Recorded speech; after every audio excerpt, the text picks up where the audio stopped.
In every family, there are truths buried not with earth and stone, but with silence. And when that silence is shattered after decades of quiet pressure, it does not make a sound, it makes an earthquake, the kind that levels the very foundations of a world you thought you knew. For Ethan Hayes, that earthquake began on a quiet Tuesday afternoon, 1 month after the world had said goodbye to his mother, Eleanor Hayes. The grand family mansion on the outskirts of Boston was still, wrapped in a blanket of respectful grief. Ethan was alone in his mother's study, a room that had always been her sanctuary, a place where the family's history was curated and controlled.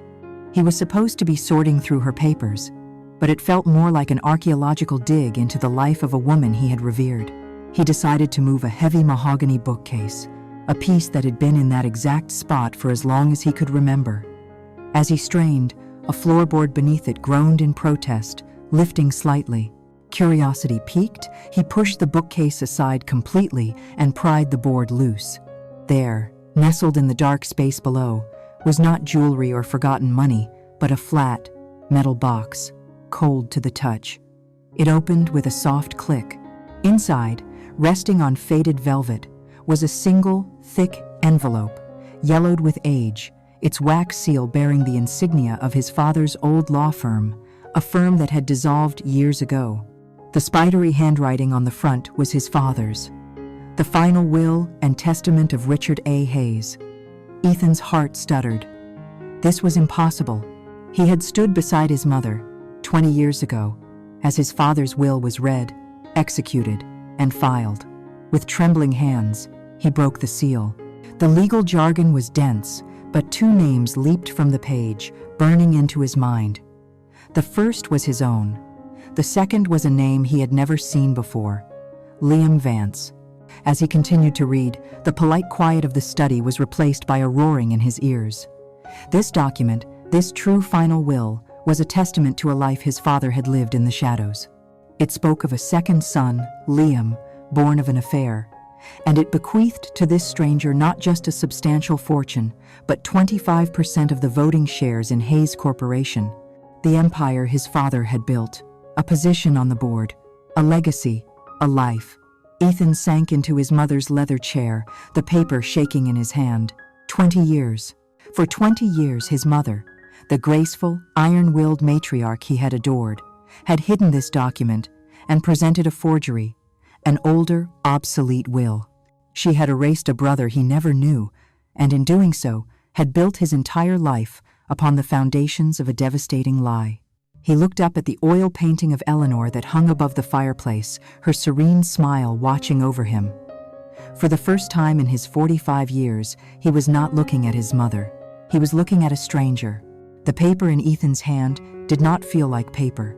It felt like a shard of glass, something that had been lodged near his heart for his entire life without his knowledge, and had now, with a final, terrible twist, worked its way out, leaving a wound that was clean and deep and utterly devastating.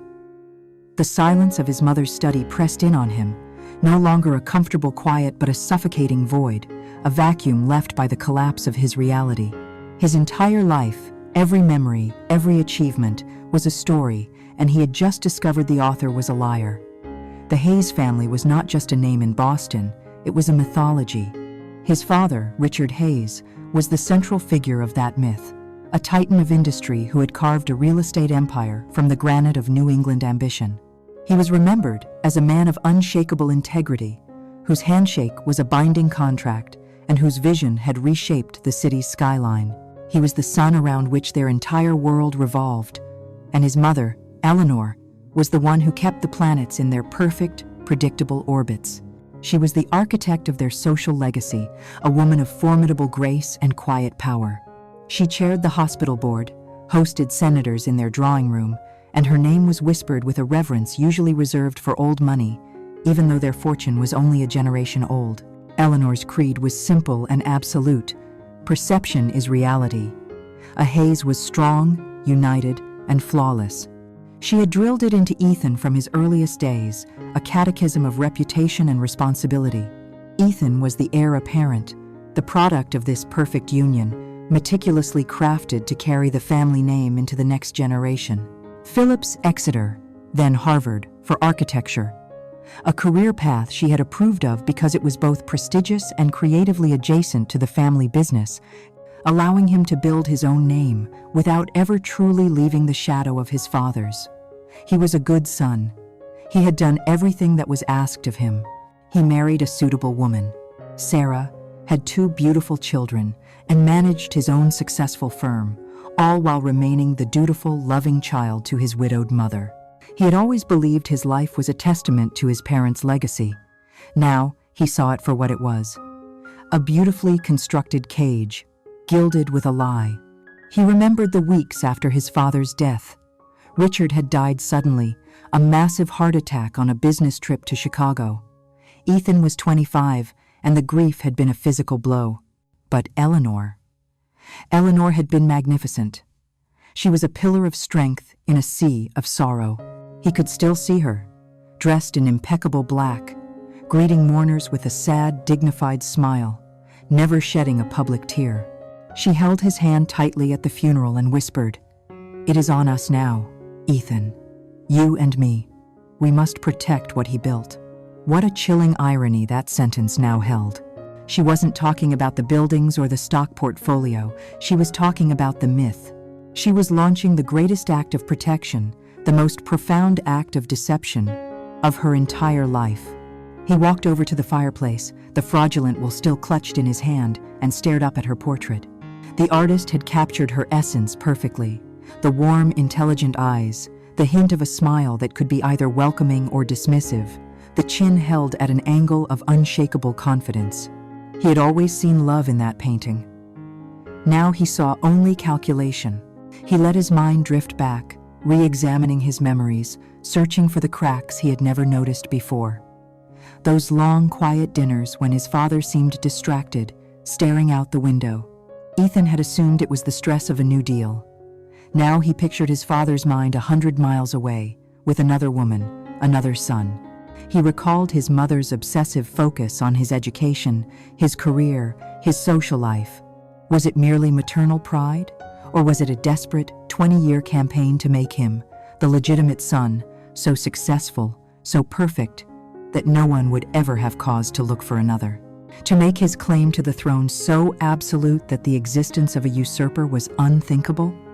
The day his father's will was read, the false will, was now the most vivid and sickening memory of all.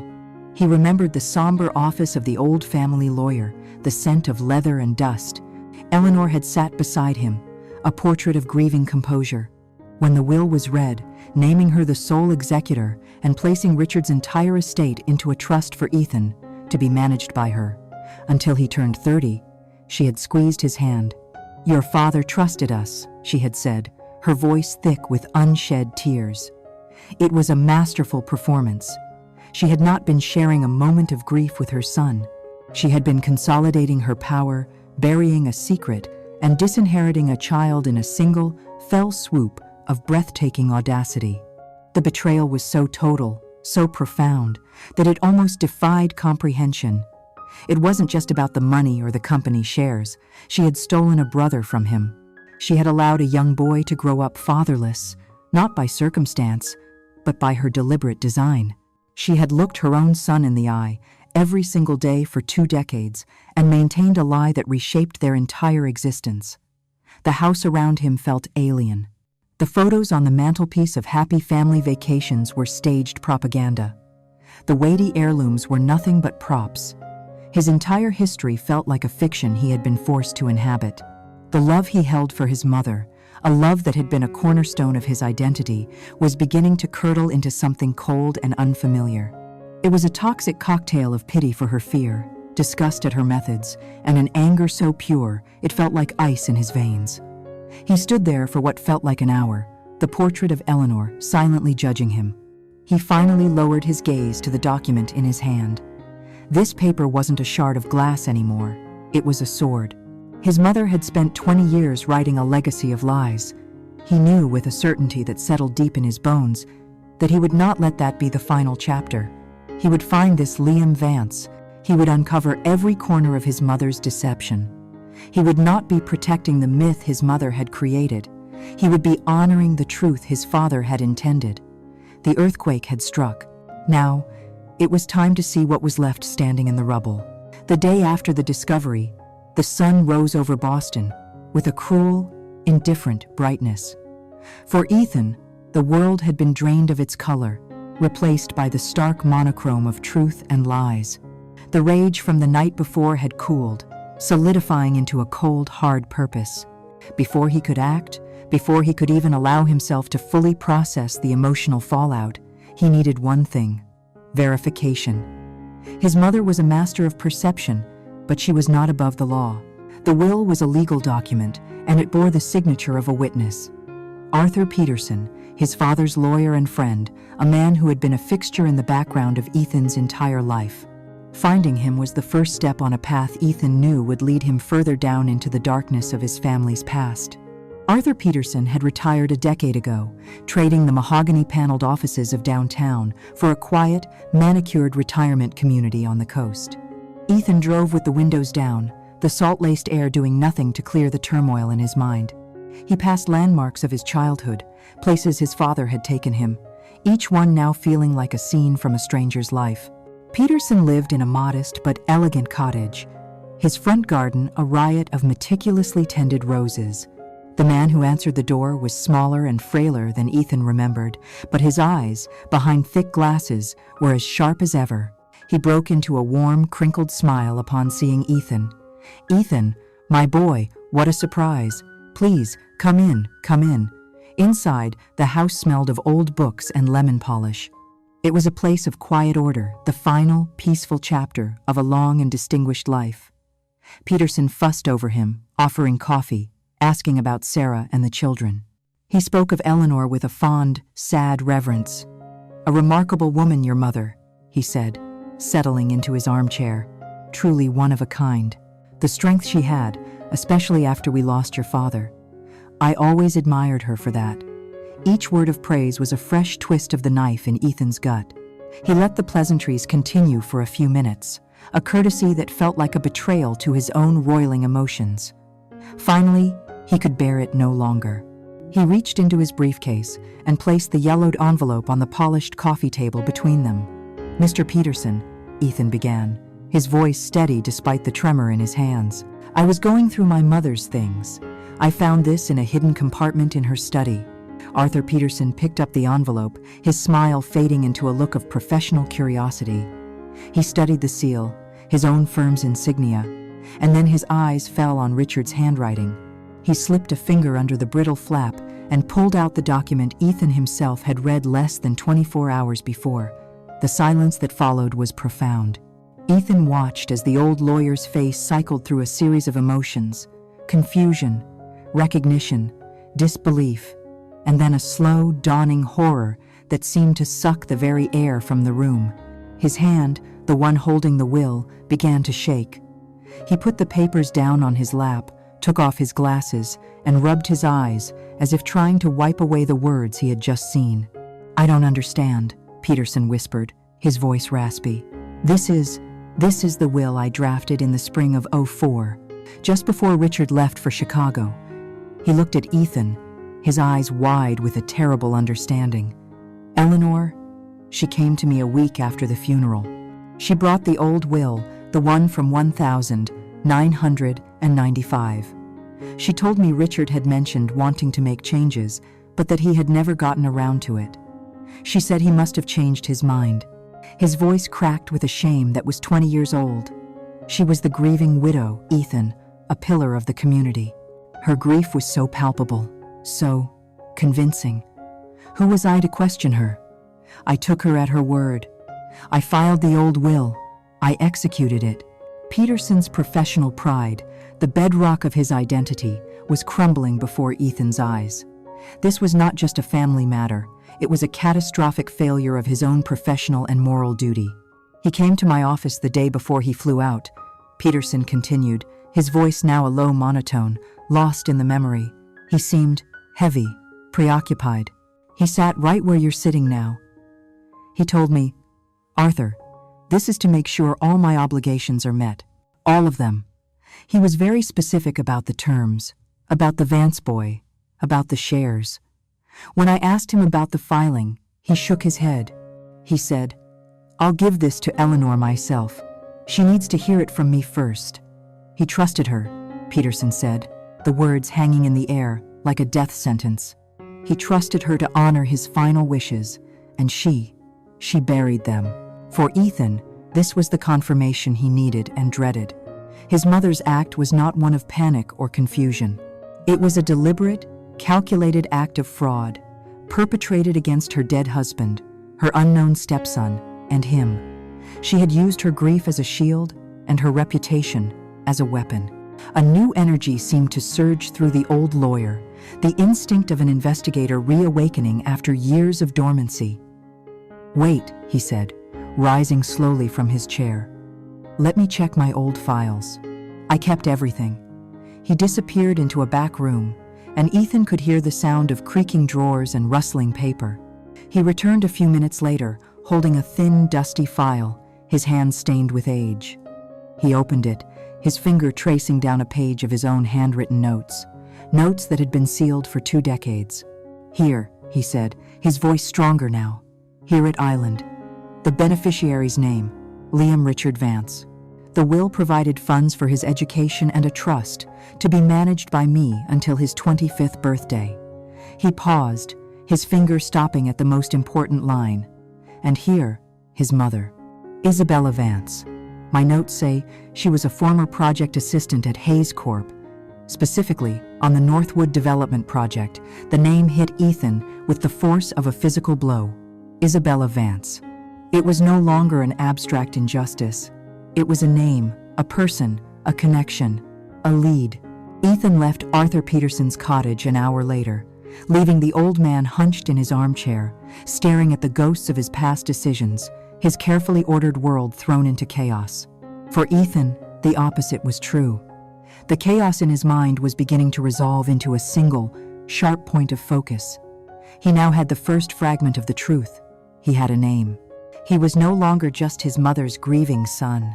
He was Isabella Vance's shadow, a detective on a cold case, hunting for a ghost and the brother he never knew he had. The quiet drive back to Boston was different. He was no longer looking at the past. He was driving toward the future. A future where the truth, no matter how ugly, would finally be brought into the light. Returning to Boston, Ethan felt like a man moving through a foreign country that looked deceptively like his home. The name Isabella Vance was a compass point, but the map was a complete blank. The corporate world he inhabited, a world of contracts, blueprints, and calculated risks, had not prepared him for this. He was an architect, a builder of structures on solid ground. He did not know how to excavate a life buried by 2 decades of lies. He knew he needed a professional, someone who navigated the shadows as skillfully as he navigated zoning laws. He found his man in a discreet office in the financial district, a world away from the gritty stereotypes of fiction. Mr. Miller was a quiet, unassuming man in his 50s with a digital age toolkit and an old-world sense of discretion. Ethan laid out the barest of facts, editing the story to protect its core. He was looking for a former employee of his father's company, an Isabella Vance, who worked on the Northwood project in the early 2000s. He explained it was a personal matter, an attempt to close a loop on his late father's affairs. He did not mention the will. He did not mention a son. Miller simply nodded, his face unreadable, and said he would begin the search. The days that followed were a unique form of torture for Ethan. He went through the motions of his life, client meetings, site visits, family dinners, but his mind was elsewhere, tethered to the silent hunt being conducted by a stranger. He existed in a state of suspended animation, waiting for an email, a phone call, something to give shape to the ghosts his mother had created. The first few reports from Miller were dead ends. Isabella Vance had left Hayes Corp shortly after the Northwood project concluded. She had seemingly vanished. Her digital footprint was almost non-existent. For a terrifying moment, Ethan wondered if his mother's deception was so perfect that it had erased a person from the world entirely. Then, the breakthrough came. It arrived not as a dramatic phone call, but as a sterile PDF file in his inbox late one evening. The subject line read, Vance Inquiry. Miller, with his methodical persistence, had shifted from employment records to public archives. He had found a death certificate. Isabella Vance had passed away 10 years ago in a small, quiet town in Oregon called Meadow Creek. She had lost a long and private battle with cancer. And there, on line 14, listed as next of kin, was the name that made Ethan's breath catch in his throat. Liam Vance, son. The ghost now had a name, and he was alive. The subsequent reports from Miller came faster, painting a portrait of a life, piece by painstaking piece. Miller's dossier on Liam Vance was thorough, clinical, and utterly devastating. It contained public records, property deeds, and a series of surveillance photographs taken from a discreet distance. Ethan opened the image file first. He clicked on a photo of a man in his mid-40s, dressed in work boots and a flannel shirt, leaning against a pickup truck outside a lumber yard. The man was laughing, his head tilted back. And in that moment, Ethan felt the floor drop out from beneath him. It was his father's laugh. He had never met this man, yet he knew the angle of his head, the way the lines would crinkle around his eyes. He saw his father's strong jawline, his broad shoulders, but it was the eyes that sealed it. They were Richard Hayes's eyes, a unique shade of slate gray, filled with a calm, appraising intelligence. This was not a stranger. This was his brother. He turned to the written report, his hands shaking as he scrolled. Liam's life was a study in quiet dignity.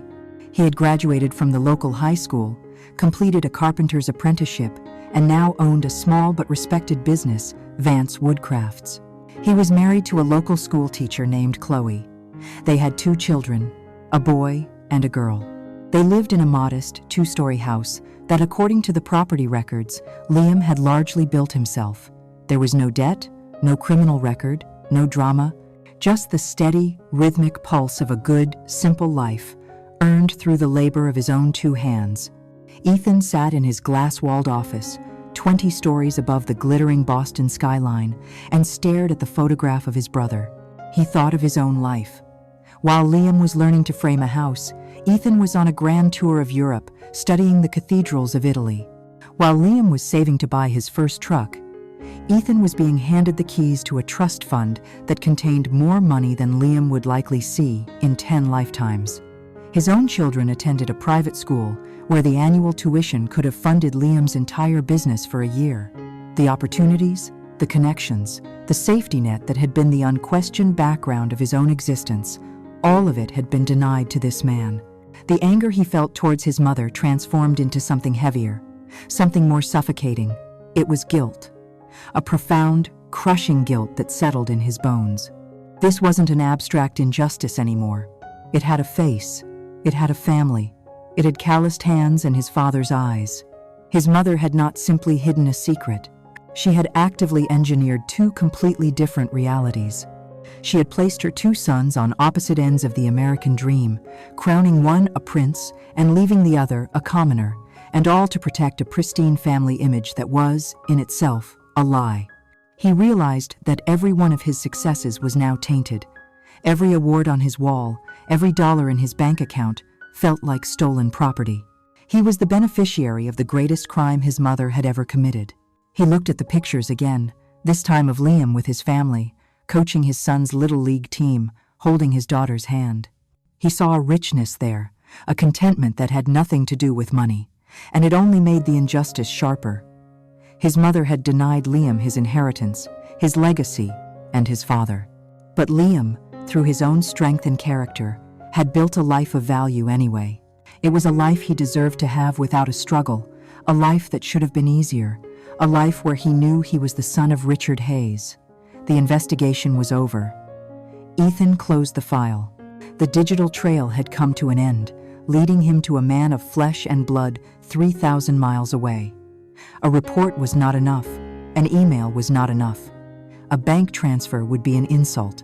He owed this man more than that. He owed him the truth, delivered face to face. He swiveled in his chair, opened a new browser tab, and without a moment's hesitation, booked a one-way flight to Portland, Oregon.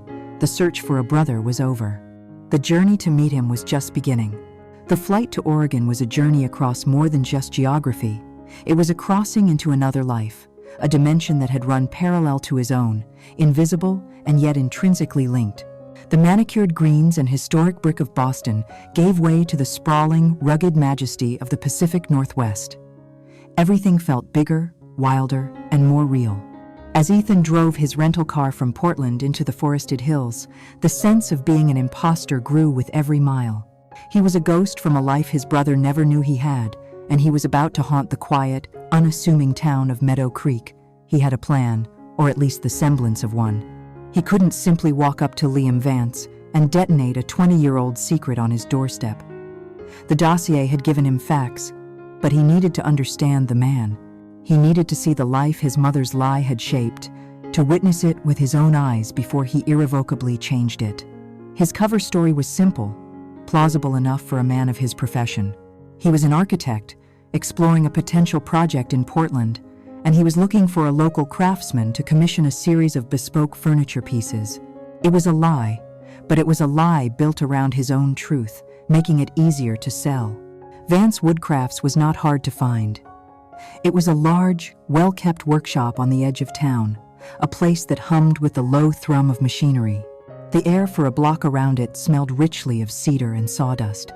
For a moment, Ethan sat in his car, his hands gripping the steering wheel, his heart pounding a nervous rhythm against his ribs. This was it, the point of no return. He got out and walked towards the open bay doors, the architect in him noting the clean lines and solid construction of the building. Inside, sunlight streamed through high, dusty windows, illuminating a world of creation. Tools hung in organized precision on the walls, stacks of lumber lay waiting like sleeping giants, and the air was thick with the energy of work. And there, in the center of it all, was a man, his back to the door, bent over a large piece of maple, his movements fluid and economical as he guided a hand plane over the wood surface. He wore a simple flannel shirt, its sleeves rolled up to reveal strong, capable forearms. Ethan didn't need to see his face. He felt it, a strange, primal recognition in his very bones. He cleared his throat. "Excuse me," he said, his voice sounding foreign and intrusive in the humming quiet. "Liam Vance?" The man turned, and for the second time in as many days, Ethan Hayes felt the world tilt on its axis. The surveillance photos had not done him justice. To see his father's eyes in person, to see them looking back at him with a friendly, questioning curiosity, was a physical shock. For a dizzying second, he felt like he was looking at a younger, more rugged version of his own father. "That's me," Liam said, wiping his hands on a cloth. "Can I help you?" His voice was calm and steady, with no trace of the clipped Boston accent Ethan possessed. "My name is Ethan," he said, extending a hand and consciously omitting his surname. "I'm an architect. I was given your name by a supplier in Portland. They said if I wanted the best custom woodwork in the state, I should talk to you." A slow, genuine smile spread across Liam's face. It was a smile of simple, earned pride. "Well, they've got good taste. What are you looking to have made?" For the next hour, they talked. Ethan, falling back on his professional expertise, described a fictional desk for a fictional client. He spoke of dovetail joints and butterfly keys, of the grain of the wood and the finish he desired. And Liam listened, truly listened, his head cocked to the side, his slate gray eyes focused and intelligent. He would interject with questions and suggestions, his knowledge of his craft deep and intuitive. There was no pretense about him, no salesmanship, just an honest passion for his work. It was in his hands, in the way he would gently run his fingers over a piece of timber as he spoke, as if he were reading a story written in the grain. As they spoke, Ethan found himself studying every detail, the way Liam's brow furrowed in concentration, the easy confidence in his posture, the faint scar above his right eyebrow. It was an unnerving, surreal experience, like watching a home movie of a life he should have been in. He felt a bizarre and powerful connection to this stranger, a man who shared half his DNA but none of his history. "You've got a great setup here," Ethan said, gesturing around the workshop. "Must have taken a long time to build this up." Liam leaned back against a workbench, a nostalgic look in his eyes. "It's been a journey. My mom, she raised me on her own." We didn't have much, but she was tough. She always told me I got my hands from my father, said he was a builder, in his own way. A good man, she'd say, just a complicated story. The casual words, spoken with no hint of bitterness, landed like a punch to Ethan's gut. A complicated story. That was the gentle, protective lie Isabella Vance had constructed to shield her son from a truth she probably thought he could never handle. The irony was suffocating. His mother, Eleanor, had used a lie to disinherit a son. Liam's mother, Isabella, had used a lie to protect him. In that moment, Ethan was overcome with a wave of conflicting emotions. There was a profound admiration for the man Liam had become, a man of substance and character forged, not in privilege, but in honest labor. There was a deep, aching sadness for the 20 years they had lost, for the brotherhood that had been stolen from them both. And beneath it all, there was the crushing weight of the secret he was carrying, a truth so monumental it felt like it might burst from his chest. This was not a problem to be solved with a checkbook. This was a life, a good life, that he was about to shatter and rebuild. He had come here to assess a stranger, a beneficiary, but that wasn't what he'd found. He had found his brother. As he made his excuses to leave, promising to return with finalized sketches, Liam shook his hand again, his grip firm and calloused. "It was a pleasure, Ethan. I hope we can work together." The simple, friendly words were almost too much to bear. Ethan walked back to his car, the scent of sawdust clinging to his clothes. The ghost he had come to confront was gone. In his place was a real man, a good man, living a life of quiet integrity. The mission was no longer about justice for a name on a piece of paper. It was about honoring the man his brother was, and facing the terrifying, unpredictable consequences of telling him the truth. Ethan let the charade continue for 2 more days, and each one was an exercise in quiet agony. He visited the workshop twice more, sketchbook in hand, discussing wood grains and joinery with a man whose life he was about to upend. The professional respect that had formed between them, genuine and easy, now felt like a cruel deception. He was earning this man's trust under false pretenses, and the lie was becoming heavier with every passing hour. He couldn't do it in the workshop, a place of pride and creation. He couldn't do it over the phone. This was a truth that had to be delivered with care, in a place where the world could be shut out, if only for a little while. On the 3rd day, he called Liam and asked if they could meet. He kept his voice even, but the request was unusual. "It's not about the desk," he said.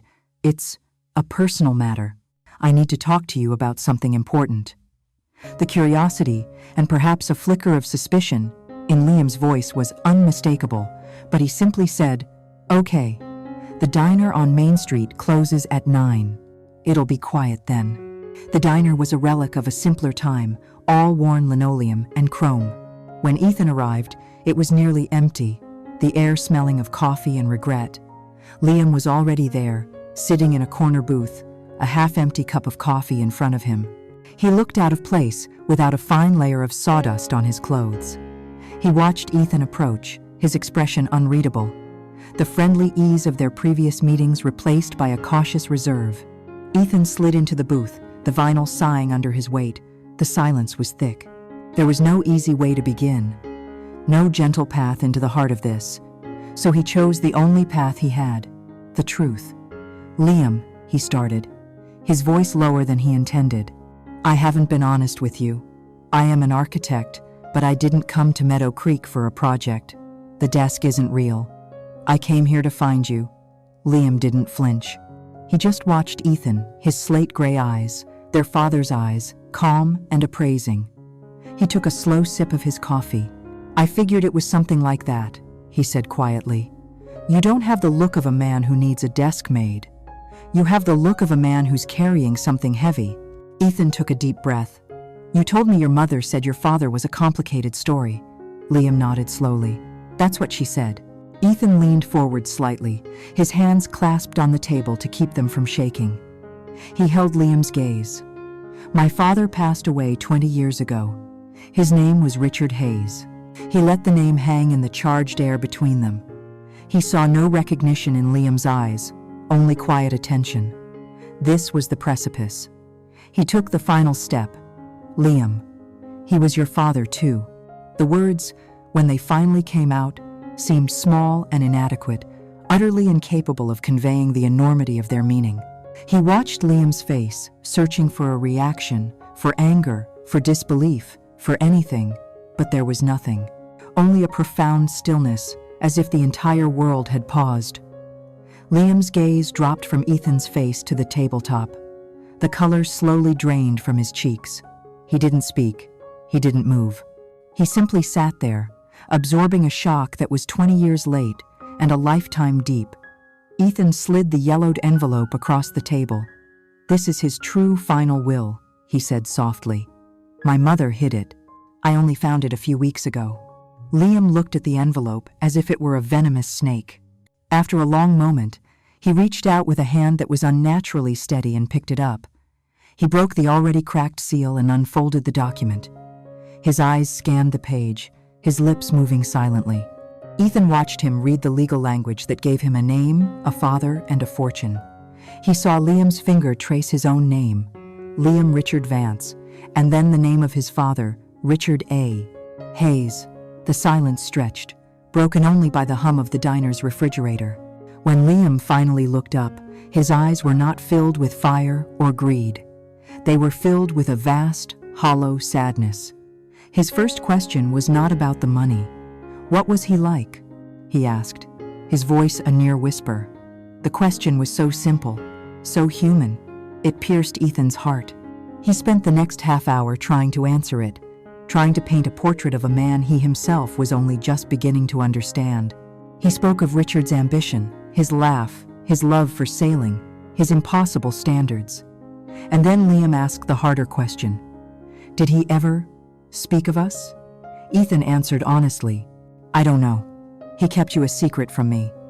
"But this," he said, tapping the will, "this proves he didn't forget you. He was trying to do the right thing, in the end." Liam leaned his head back against the vinyl of the booth, his gaze fixed on the ceiling. "My mom," he said, his voice thick with a new understanding. "All those years. She carried this all by herself. No wonder she always seemed a little sad, even when she was smiling." There was no anger in his voice, only a deep, retroactive empathy for his mother's lonely burden. He was mourning not a lost fortune, but a lost history. He was grieving for the mother he never truly knew, and the father he never met.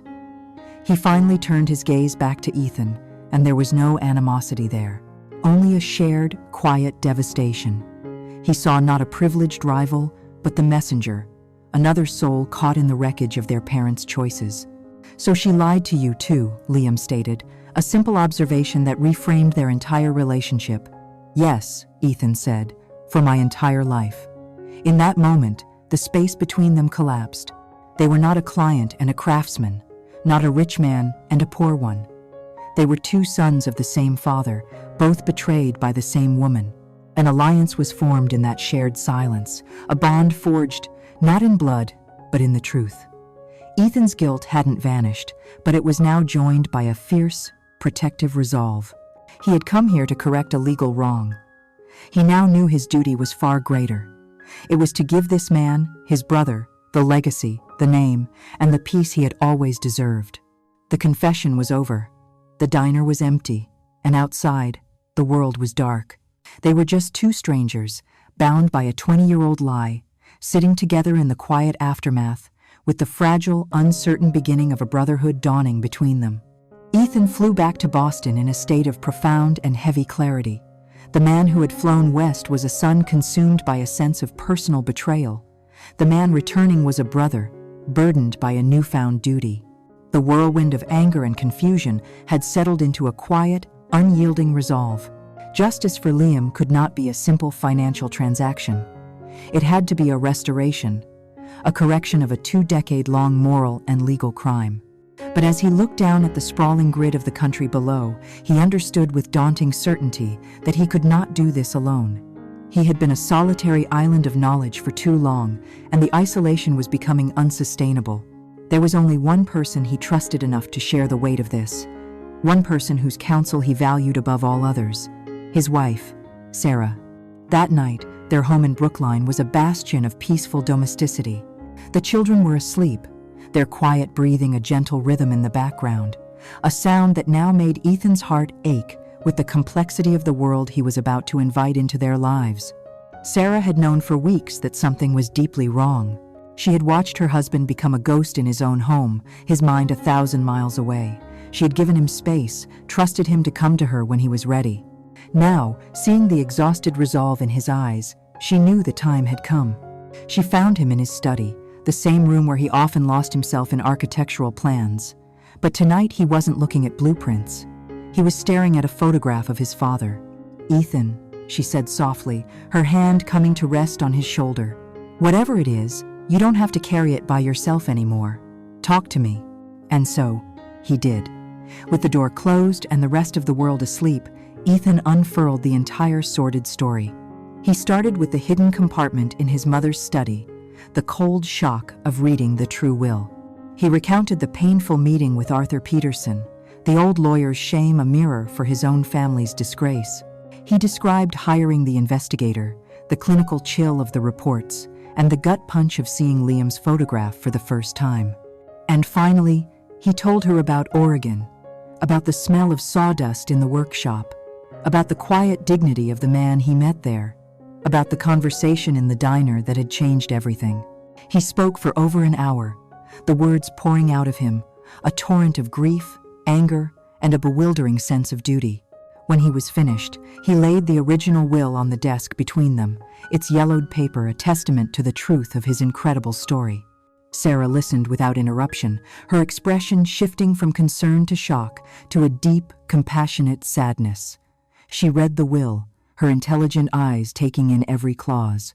When she finally looked up, there were tears shimmering in her eyes, but her voice was steady. "Oh, Ethan," she whispered. "That poor man. And you've been carrying all of this alone." She was his rock, as she had always been. But Sarah was more than just a source of comfort. She possessed a keen, pragmatic mind that saw the world not just as it was, but in terms of cause and effect. While Ethan was still processing the emotional trauma, her mind was already moving ahead, mapping the consequences. His first instinct, born of a raw desire for truth, was to act directly. "I'll call a meeting of the Hayes Court Board," he said, his voice hard. "I'll walk in there. I'll present the will, and I will demand they honor our father's last wishes.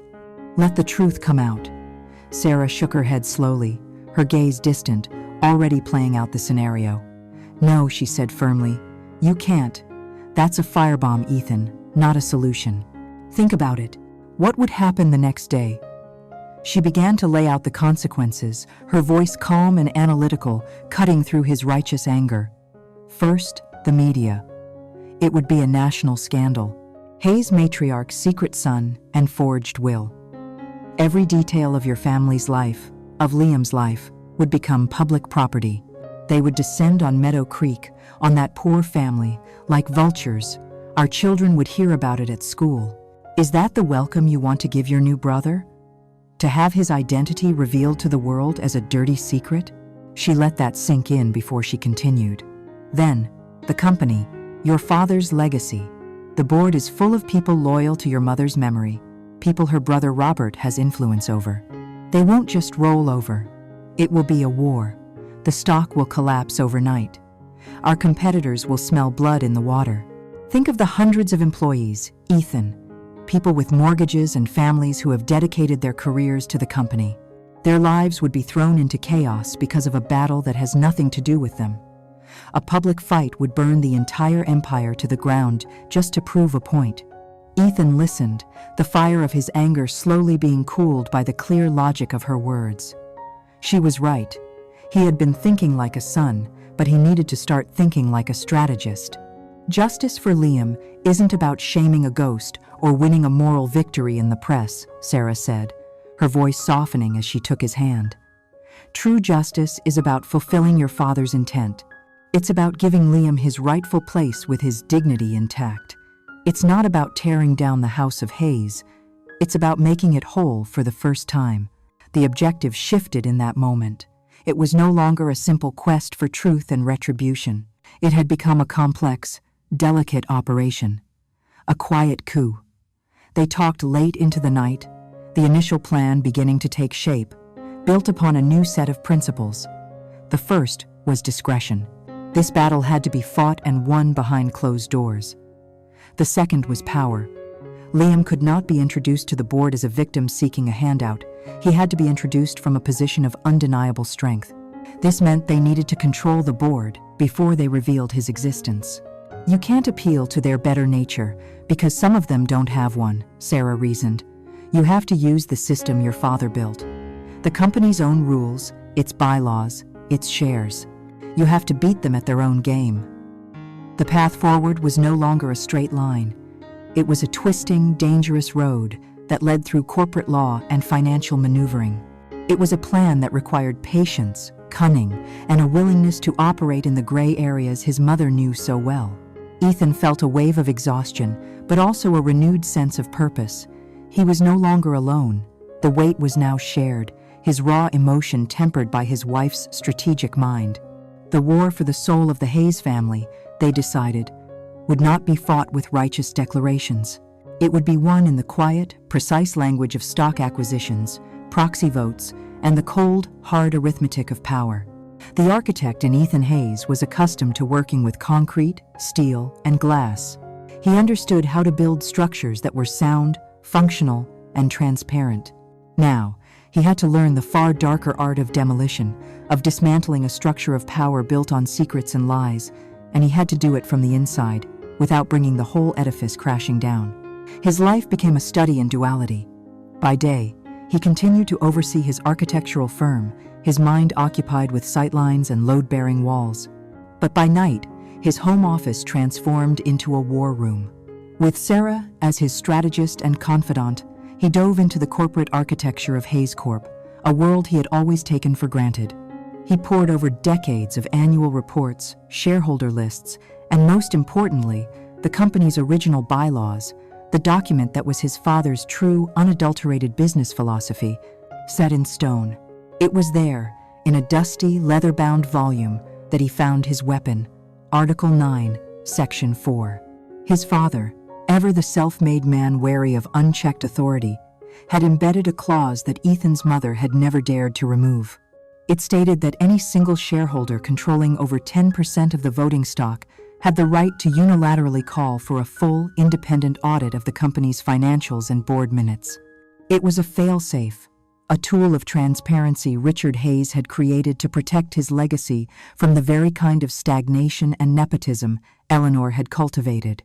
Ethan, with his own inherited shares, held well over that threshold. He now had the legal leverage to pry open the books and expose the rot his mother's reign had fostered, all without ever having to mention the name Liam Vance. That would be the pretext. The truth would be the payload. Armed with this, Ethan and Sarah began their campaign. They mapped out the minority shareholders, creating dossiers on each one. They weren't just names on a list. They were strategic assets, each with their own motivations and grievances. First on the list was Beatrice Gable, the 80-year-old widow of his father's first business partner. Eleanor had skillfully and politely sidelined Beatrice for years, sending her generous dividend checks and elaborate Christmas baskets, all while ensuring she never had any real influence. Ethan visited her not in an office, but in her sun-drenched conservatory, a place filled with memories of a time when the company felt more like a family. He didn't speak of takeovers or power plays. He spoke of legacy. He told her he was concerned that the company had lost the pioneering spirit her husband and his father had built it on. He spoke of a need to restore transparency, a principle he knew her late husband had cherished. When he mentioned his right to an audit, she simply nodded, her eyes sad and knowing. "Your father would be glad you're finally paying attention, Ethan," she said, giving him her proxy without hesitation. The next target was a different challenge entirely. Kenji Chen was a shrewd, data-driven hedge fund manager who had bought a significant stake in Hayes Corp 5 years ago, believing it to be an undervalued asset. He had quickly become frustrated with the insular, risk-averse leadership of Ethan's uncle, Robert Hayes, Eleanor's younger brother, who had become chairman of the board after her passing. Ethan met Chen in a minimalist private dining room downtown. There, he laid out charts and figures, pointing to years of stagnant growth, inflated executive bonuses, and a series of questionable real estate acquisitions that seemed to benefit board members more than shareholders. "My mother ran this company like a private kingdom," Ethan said, his voice cold and clinical. "And my uncle is continuing that tradition. It's not sustainable. It's not profitable. I intend to bring accountability to the board. An audit is the first step." Chen listened, his face impassive. He asked a dozen sharp, probing questions, testing Ethan's resolve and his data. At the end, he gave a curt nod. "It's about time someone in your family started caring about the bottom line," he said. "You have my support, but don't fail." He moved methodically, patiently, through the list. He swayed a major pension fund by appealing to their fiduciary duty. He won over 2 smaller, family-run investment firms who felt bullied by his uncle. He was building a silent coalition, a phantom army within the company's own ranks. And with each secret meeting, Ethan felt a part of himself changing. The dutiful, predictable son was being replaced by a cool, calculating strategist, a man his own father would have recognized and perhaps even respected. Throughout this clandestine campaign, he made a call to Oregon every few days. He kept Liam updated, not on the granular details, but on the shape and progress of the plan. He wanted Liam to be a partner in this, not a passive recipient of its outcome. Liam's response was always the same: quiet, steady trust. He asked few questions about the money and more about how Ethan was holding up. "Just be careful, Ethan," he'd say, his calm voice, a grounding force amidst the corporate warfare. Liam's quiet dignity was Ethan's moral anchor, a constant reminder of the human stakes of this high-stakes game. This wasn't for him. It was for the man on the other end of the line, the brother who deserved a legacy, not a handout. After 6 weeks of quiet meetings and whispered promises, the work was done. Ethan sat with Sarah in their study late one night, a spreadsheet glowing on his laptop screen. His own shares, combined with the proxies from Beatrice Gable, Kenji Chen, and the others, gave his coalition control of 42% of the company's voting stock. It wasn't an outright majority, but it was a formidable bloc, more than enough to challenge his uncle's authority and force the issue. The pieces were now in position. His uncle Robert, insulated by years of unchallenged power, remained blissfully unaware, still viewing his nephew as a grieving architect, a dilettante playing at business. He had no idea that Ethan was no longer playing. For 20 years, his mother's power had been absolute, built upon the foundation of a hidden will. Ethan was now about to shatter that power, using the very structure of the company she had controlled for so long, and a secret of his own. The first move had been made. Now, all he had to do was wait for his opponent to realize the game had begun. Power, once established, creates its own gravity. For 2 decades, all power within the Hayes Corporation had orbited Eleanor. After her death, that gravitational pull had simply transferred to the next nearest object, her brother, Robert Hayes. Robert was not a visionary like Richard, nor a cunning strategist like his sister. He was a caretaker, a man whose primary qualification for the chairmanship was his last name. He had inherited his position, and he governed with the complacent arrogance of a man who believes his authority is a birthright. He saw himself as the patriarch, the steady hand protecting Eleanor's legacy, and he treated the company's boardroom as if it were his private club. But even a complacent king can sense a shift in the tides. The first reports were little more than whispers, easily dismissed. A loyal board member mentioned seeing Ethan having a quiet, intense lunch with Kenji Chen, the hedge fund shark. Robert scoffed. Ethan was an artist, not a killer. What could he possibly have to say to a man like Chen? Then, a week later, the corporate council mentioned a higher than usual volume of proxy filings being transferred. It was procedural, nothing illegal, but it was unusual. It was a subtle realignment of allegiances in the company's star chart, and for the first time, Robert felt a flicker of unease. He decided to handle it as he handled everything, with a firm, paternalistic hand. He summoned Ethan to lunch at the Olympian Club, a place so steeped in old money and tradition that the leather chairs seemed to groan with the weight of generations of backroom deals. The air was thick with the scent of cigar smoke and entitlement. "Ethan," Robert began, after the waiter had decanted the wine, his tone a careful blend of avuncular concern and quiet authority. "It's good to see you taking an interest in the family business. Your mother would be pleased." He paused, letting the statement hang in the air. "But you must be careful. The corporate world is a treacherous place. Men like Kenji Chen, they're sharks, Ethan. They circle, and they wait for a drop of blood in the water. They don't have our family's best interests at heart." Ethan met his uncle's gaze, his expression placid. He did not rise to the bait. He simply nodded, taking a slow sip of water. "I appreciate the advice, Uncle Robert," he said, his voice unnervingly calm. "But my conversations have been entirely professional. I'm simply doing my due diligence as a major shareholder." "It's what my father would have expected." Robert's smile tightened. He was used to deference from his nephew, a certain polite distance. This new, quiet self-possession was unsettling. It was like pushing against a door he expected to be open, only to find it barred from the other side. "Your father was a genius," Robert said, a sharper edge to his voice now. "But he left the running of the company to those of us with the experience to handle it.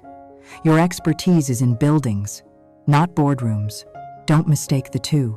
The lunch ended with a veneer of civility, but the battle lines had been drawn. Robert left not reassured, but deeply unnerved. Ethan's calm was not the calm of a dutiful nephew. It was the eerie calm of a gathering storm. Robert's mind, prone to conspiracy and self-importance, began to race. He saw this not as a legitimate inquiry, but as a direct challenge to his authority. He saw a young, arrogant upstart, driven by a grief-fueled fantasy of stepping into his father's giant shoes, making a clumsy, naive play for power. It was an insult to him, and an insult to the memory of the sister who had entrusted him with her empire. His paranoia grew, fed by the silence from Ethan's camp. He began to see shadows in every corner. Every delayed email, every quiet conversation in the hallway seemed to be a part of his nephew's clumsy coup. He would not stand for it. He would not allow Eleanor's meticulously ordered world to be disrupted by her own son's foolish ambition. He decided he needed to put an end to this, quickly and decisively. He needed a show of force, a public reaffirmation of his power that would put Ethan, and any shareholders foolish enough to listen to him, back in their proper place. He made the fatal miscalculation of a man who has never had to truly fight for his power. He decided to call an emergency meeting of the Hayes Corporation board. The official agenda, sent out via a crisp corporate memo, was suitably urgent. An emergency session to review Q3 financial strategy and to unanimously reaffirm the company's current leadership structure. The true purpose was far simpler. It was to be Ethan's public execution. Robert envisioned the scene with relish. He would sit at the head of the great mahogany table, his loyal board members arrayed around him. He would let Ethan make his foolish points, and then, one by one, he would have each board member declare their unwavering loyalty to his chairmanship, isolating and humiliating his nephew into submission. It would be a lesson in power, a reminder of who was in charge. The email announcing the meeting arrived in Ethan's inbox as he and Sarah were reviewing their final list of proxy votes. He read it, then looked up at his wife, a slow, grim smile touching his lips. He didn't have to say a word. "He's doing it, isn't he?" Sarah said, a note of disbelief in her voice. "He's walking right into it." "He thinks he's setting the stage for a coronation," Ethan replied, closing his laptop. "He doesn't realize he's just sent out the invitations to his own funeral." The date was set for the following Wednesday, in the main boardroom on the 40th floor. The pieces, so carefully arranged, were no longer static. The opponent, blinded by arrogance, had just advanced his king into the center of the board, directly into the line of fire. The undertow had been pulling for weeks. Now, the wave was about to break. The Hayes Corporation boardroom was a cathedral of power, located on the 40th floor, a perch from which the city of Boston looked like a scale model. Floor-to-ceiling windows displayed a panoramic vista of wealth and history, but inside, the atmosphere was airless and suffocating. The great mahogany table, polished to a mirror sheen, reflected the tense faces of the men and women gathering for the slaughter. Robert Hayes sat at the head of the table, the very picture of established authority. He was flanked by his loyalists, aging executives who owed their careers to his sister and saw the world through the same lens of tradition and entitlement. On the other side sat Ethan's silent coalition. Kenji Chen, with his impeccably tailored suit, looked bored, an expression he always wore when he smelled blood in the water. A prim, sharp-eyed lawyer sat with a file in front of her, representing the proxy of Beatrice Gable. They were an island of quiet defiance in Robert's carefully controlled sea. Ethan was the last to arrive. He entered the room not with a dramatic flair, but with the quiet purpose of a man arriving for a scheduled appointment. He took his seat, his face a mask of calm neutrality, and gave his uncle a polite, almost imperceptible nod. The placid demeanor seemed to unnerve Robert more than any open hostility could have. Robert cleared his throat, the sound unnaturally loud in the tense silence. He began to speak, his voice a smooth, practiced baritone, the voice of a man accustomed to being heard. "I've called this meeting," he began, "because in times of transition, stability is paramount. This company is more than a business. It is a family. It is a legacy, built by my brother-in-law, the great Richard Hayes, and safeguarded for 2 decades by my beloved sister, Eleanor." His gaze swept the room, pausing for a moment on Ethan. Eleanor's vision was one of strength, of unity, of protecting the family name from rash decisions and outside influences. The barb was aimed directly at Chen, but its venom was meant for Ethan. He spoke for 10 minutes, his speech a masterpiece of self-aggrandizing platitudes. He talked of honoring the past, of his solemn duty to continue his sister's work, of the need for a steady, experienced hand at the tiller. It was a coronation speech, a public demand for fealty. He was building a fortress of words designed to make any dissent feel like treason. "And so," he concluded, his voice rising with practiced finality, "to put to rest any uncertainty, to present a unified front to our shareholders and competitors, I would like to formally call for a vote to reaffirm the board's complete and unwavering confidence in its current leadership." He was about to raise his hand to cast the first vote, to set the avalanche in motion, when a voice, calm and clear, cut through the room. "Uncle Robert." It was Ethan. He hadn't raised his voice, yet the sound sliced through Robert's oratory like a shard of glass. Every head in the room turned towards him. Robert's face clouded over, a mixture of shock and fury at this flagrant breach of decorum. "I believe you are mistaken about my mother's vision," Ethan continued, his voice as level as a surgeon's hand. "And I know for a fact that you are mistaken about my father's legacy." Before Robert could sputter a response, Ethan stood up. He reached into his briefcase and retrieved a single, aged envelope. He did not throw it down. He placed it gently on the center of the gleaming table, where it sat, a fragile, yellowed accusation in a room of modern power. "This," Ethan announced, his voice resonating with a newfound authority, "is the true final will and testament of my father, Richard A. Hayes. Dated the day before his death. A document my mother saw fit to conceal for 20 years. A collective gasp went through the room. Robert's face, which had been flushed with anger, turned a sickly, mottled white. "This is absurd," he stammered. "A forgery. A desperate, pathetic—" Ethan ignored him. He put on a pair of reading glasses, a deliberate, theatrical gesture of calm in the rising chaos. He had a certified copy in his hand. "I won't bore you with the legal formalities," he said, his eyes scanning the page, "but I will read the most relevant clause. Article 4, Disposition of Corporate Assets. It reads, I hereby bequeath 25% of my total voting shares in the Hayes Corporation, along with a permanent and irrevocable seat on its board of directors, to—" Ethan paused, lifting his gaze from the paper to look directly at his stunned uncle. He let the silence hang for a single, excruciating second before he delivered the final, devastating blow. "To my son, Liam Richard Vance." The name was a detonation. It left a ringing silence in its wake, a vacuum of pure shock. The Loyalist board members stared, slack-jawed, their minds struggling to comprehend the impossible words. Kenji Chen leaned back in his chair, the barest hint of a predatory smile on his lips. He finally understood the full scope of the game he had bought into. Robert looked as if he had been physically struck, his mouth opening and closing with no sound coming out. The words, "my son," echoed in the room, shattering the carefully crafted myth of Richard and Eleanor Hayes. As his uncle and the board were still reeling, caught between disbelief and horror, Ethan calmly took off his glasses. "A 25% stake," he said into the silence. "And a permanent board seat. A seat which, as I look around this table, I believe is currently unoccupied." He then turned his head and looked pointedly at the heavy oak doors of the boardroom. As if summoned by his gaze, the doors swung open. A man in a sharp suit, Ethan's lawyer, stepped in first, holding the door for the person who followed. Liam Vance walked into the Hayes Corporation boardroom. He was not dressed in a suit that would have been a costume for him. He wore a simple, well-tailored sports coat and dark trousers, clothes that spoke of respect, not assimilation. He looked around the room, his expression not one of anger or triumph, but of a quiet, solemn gravity. His eyes, his father's eyes, moved past the shocked faces of the board members and settled, for a long moment, on the portrait of Richard Hayes that hung on the far wall.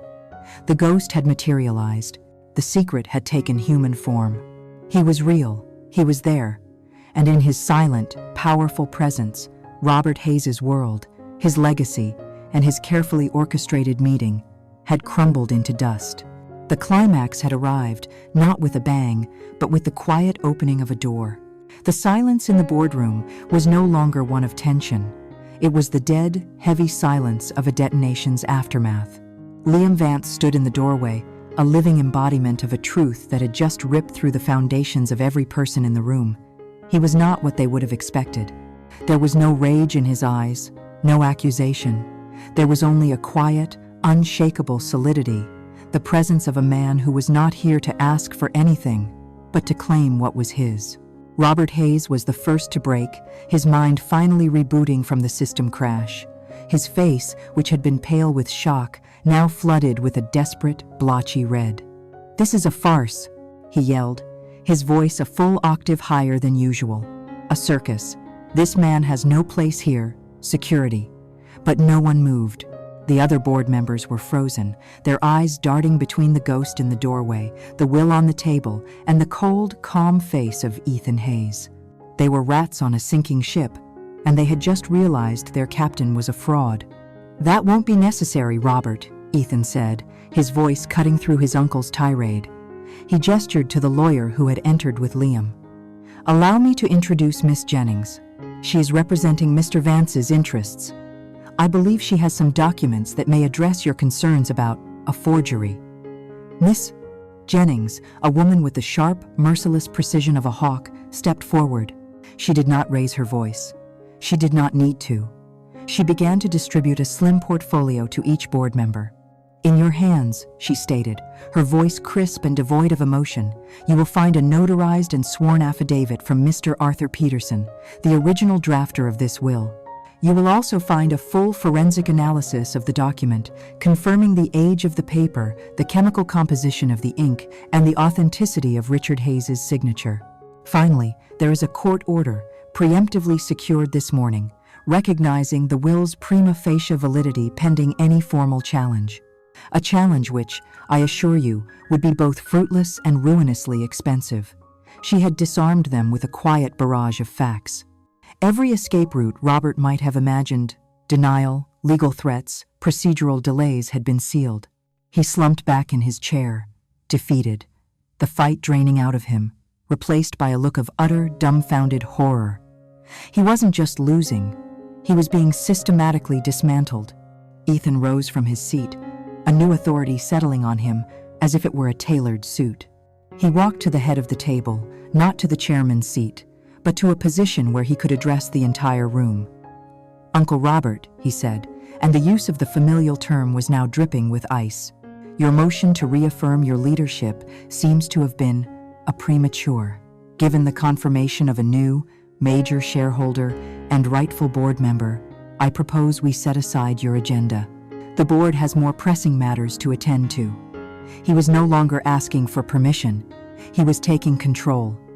"I would like to call a new motion to the floor," Ethan announced.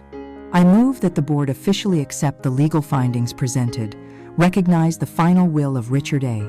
Hayes, and formally welcome Mr. Liam Vance to his rightful seat on this board, effective immediately.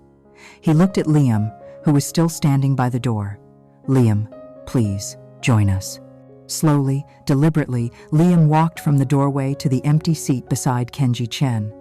The sound of his footsteps on the marble floor was the only sound in the room. He pulled out the chair and sat, his presence at the table.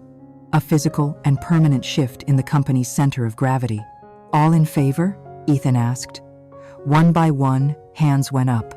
Ethan's, Chen's, the lawyer for Beatrice Gable, the pension fund manager, a majority, decisive and brutal.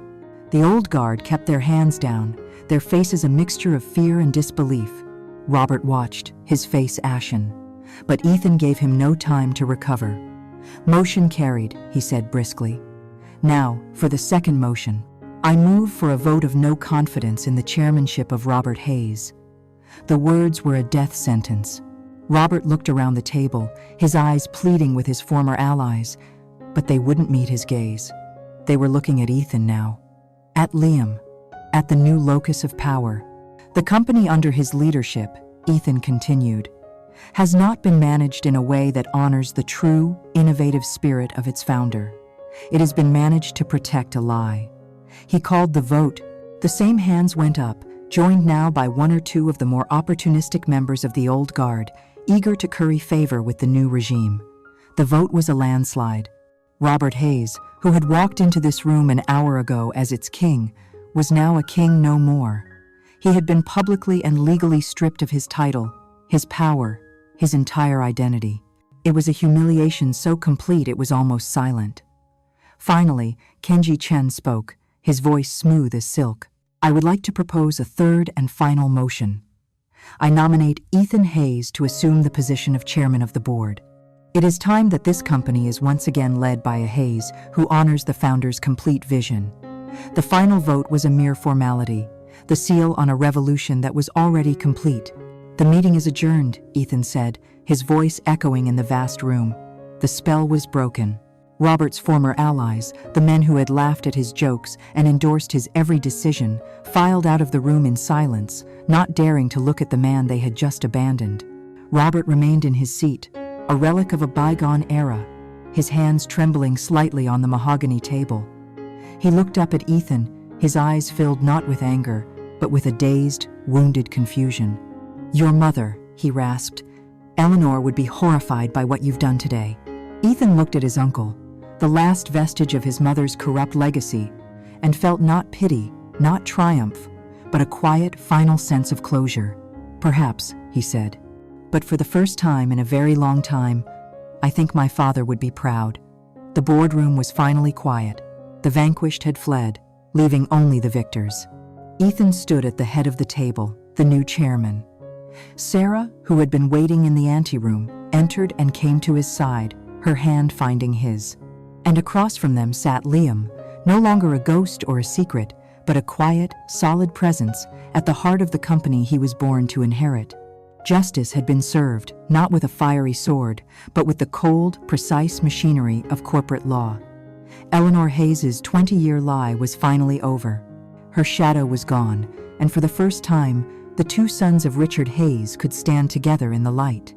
The months following the boardroom coup were not a time of celebration, but of quiet, methodical reconstruction. The tremors of that day were carefully contained, presented to the financial world as a necessary and decisive corporate restructuring.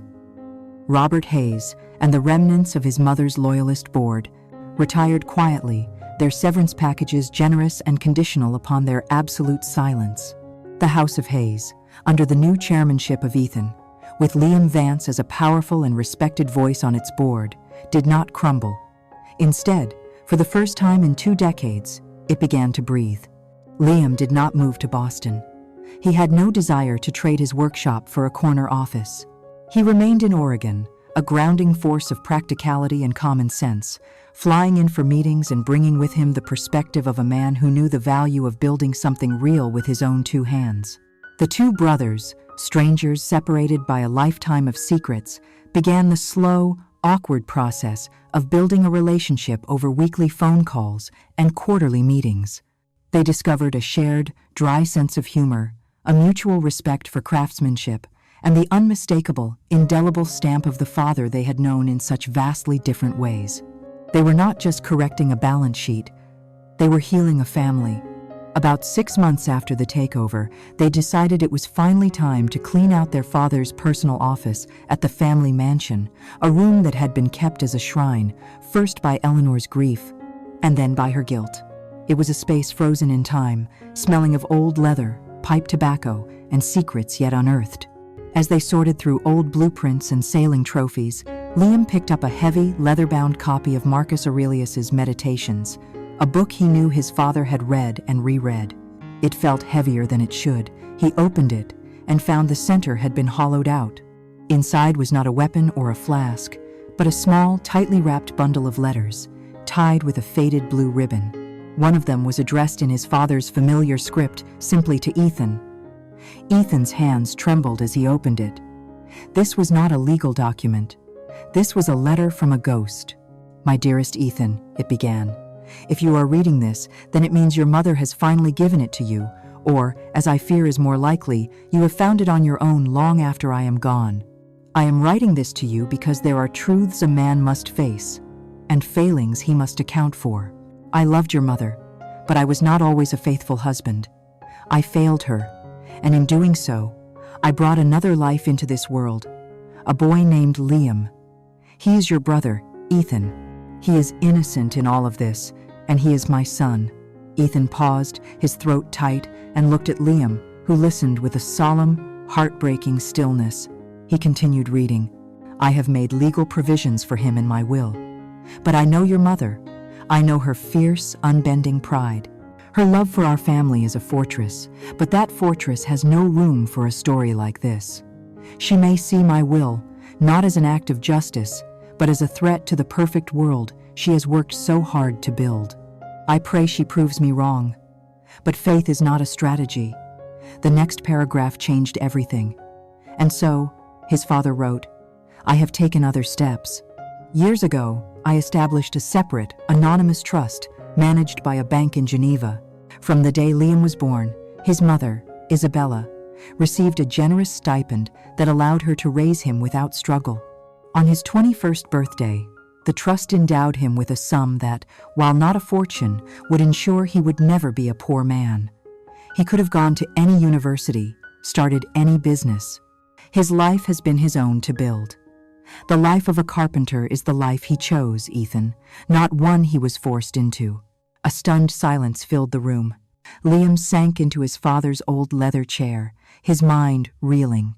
He thought of his mother, her quiet refusal to ever worry about money, the way she had encouraged his passion for woodwork instead of pushing him towards a more lucrative career. It hadn't been just stoicism, it had been freedom, a gift from a father he never knew. But for Ethan, the revelation was a different kind of shock. It was a cold, devastating clarity. He looked at the letter, at his father's foresight, his quiet maneuvering from beyond the grave, and he finally understood the full, tragic scope of his mother's lie. Her 20-year deception, the act that had defined the second half of her life, the crime she had committed that had poisoned her relationship with her own son, had all been for nothing. She had spent 2 decades guarding an empty vault. She had sacrificed her honor to prevent a scandal that her husband had already quietly and elegantly diffused. She had disinherited a son who had, in fact, already been provided for. Her grand betrayal was a futile, pointless gesture against a ghost who had always been 3 steps ahead. In the end, Eleanor Hayes had not protected a legacy. She had only revealed her own crippling pride. She had traded her son's trust for a secret that didn't even need to be kept. The most elaborate lie, guarded for a lifetime, cannot survive an encounter with a simple, well-planned truth. Ethan folded the letter. The war was finally, truly over. He had won back his family's company, and he had found a brother. But there was no triumph, only a profound, quiet sorrow for the wasted years, for the needless pain, and for a mother who had chosen the shadow of a lie over the light of a difficult truth. Don't ever underestimate the silence of a truth that is waiting to be told. It is patient, It is relentless. And when it finally speaks, it has the power to unravel even the most carefully woven deceptions, reminding us that the strongest legacies are not built on perfect images, but on flawed, complicated, and ultimately undeniable truths. The story of the Hayes family has found its conclusion, but every family has its secrets, and every secret has its storyteller. Join us again for the next chapter.